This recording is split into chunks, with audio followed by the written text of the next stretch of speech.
In a village, a husband and wife saw three old men sitting outside their house. They were sitting there for quite a while. The wife went outside and said, "We don't know you, but we saw that you are sitting here for long. You must be hungry. My husband and I are inviting you all. Please come inside and have some food with us." They replied, "We do not go inside a house together." When she asked why, one of the old men explained, "His name is Wealth. If he goes with you, your home will be filled with wealth always, and he is success. If he goes with you, you will always be successful in any endeavor you start. And I am love.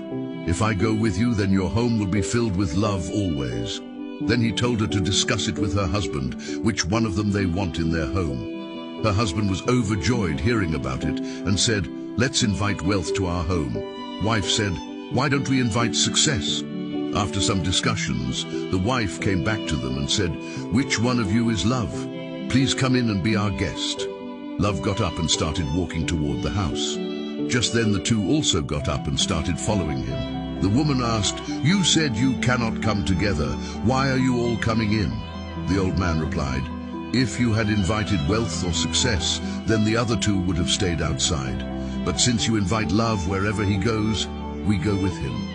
Similarly, wherever there is a love, wealth and success will follow. Follow for more."